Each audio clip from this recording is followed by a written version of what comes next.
I'll go back here and show you my well. Here in the backyard. Get an idea how far it is from the back door. There's the back of my place there, and the picnic table. There's Ralph. He's going to come down here with us, being away all the way.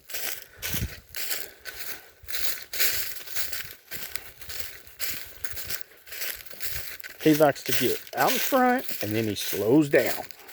I don't know why he does that. I have kicked this cat and tripped over him so many times, it's unreal. Look at him. I mean, he's just right in front of you. Move, Ralph. Follow kind of a little trail down here to my well. I dug this by hand with a post hole digger, but it's the auger type that you twist, you spin, and I added onto it and made it about 15 foot long. Actually a little longer than that, because this well is right at about 15 foot. I hit water at about, I don't know, maybe 12 foot. Which we got a little kind of a stream that comes down this gully back here. Well, get out of the leaves, man.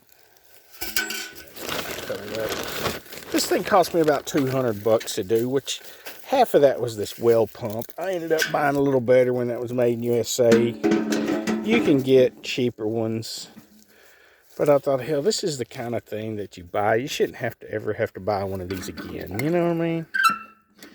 The water will be, it's nice and clear at first, but then it begins to get murky. See how much we get. It's not terrible. It was a lot worse. It's going to get cloudy before it's over and done with, though. I guarantee it will. It's getting a little cloudy. There it comes. But you should begin to clear back up again. Yeah, it's kind of clearing up a little bit. There's a cloudy spot. Ralph, relax, man.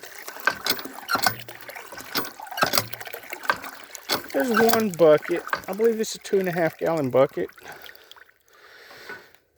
Oh, pour that out. That's one bucket.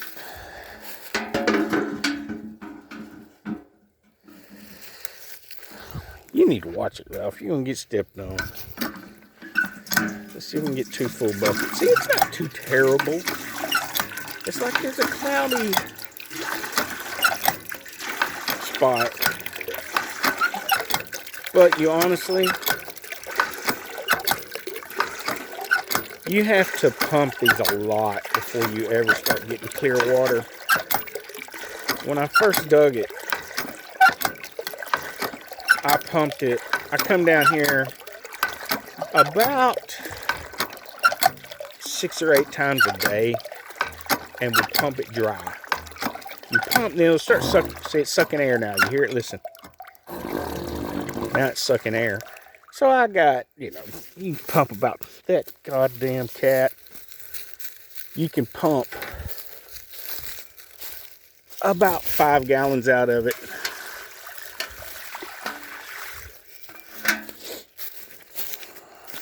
But, you know, I built me a little base here. It's treated lumber and put some concrete around it and stuff. It's pretty neat. I mean, it wasn't terribly hard to do.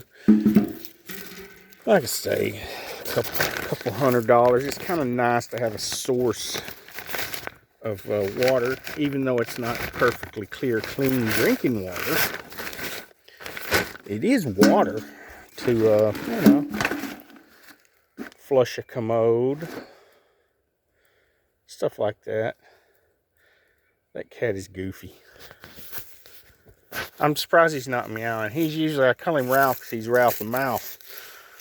He usually meows and meows and meows. He's quieted down over the months he's been around here. Come on, Ralph. Here's Limpy. We're basically the cat sanctuary. We've got our quota of cats. There's Spots. But When I first dug it, you could only pump about 1 bucket out of it because it was summertime. And I pumped it about 6 or 8 times a day, and I come down here for a solid week at least, pump it dry. And then about 30 minutes later, it'd fill back up, and you pump it dry again. And I did that over and over until the water began to get clearer and clearer and clearer. And then after a while, it was like tap water.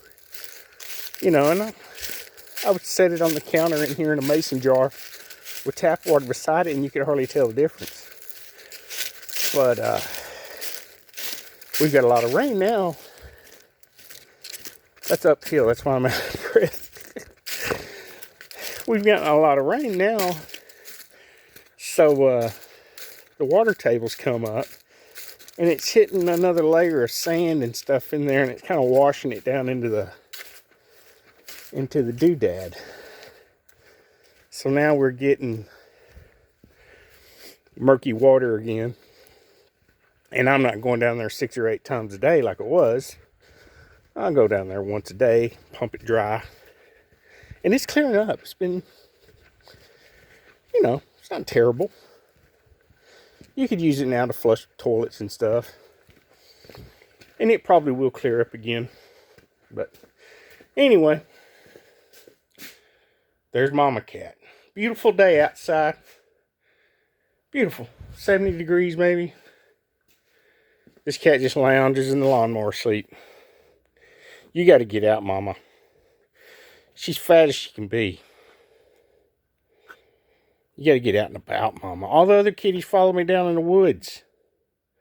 You're in your lawnmower seat. Waiting on a scratch. That's all you do, Mama. Until I get in here and I crack a beer and sit in front of the fire or sit over here at my little table. Then she's over here meowing at me, trying to climb up my leg. I'm farting with some batteries. I'm discharging this one. I'm going through each one of them and discharging them and finding the best. These are the milliamps that each one of these batteries hold. Which these are lithium iron phosphate. They're not the same kind of batteries like these 18650s, which are just lithium ion. These are a different type of battery. These would be like a 2000. Like this one's 900 or 950. These were originally 1350. But when I get done with that, those are what's inside of these batteries down here that go to my solar doodad. I had a couple of them that were bad, and it's just a few cells like this inside of it. There's 120 of these inside of each one of these green batteries down here. But anyway, that's a whole nother project we might go into.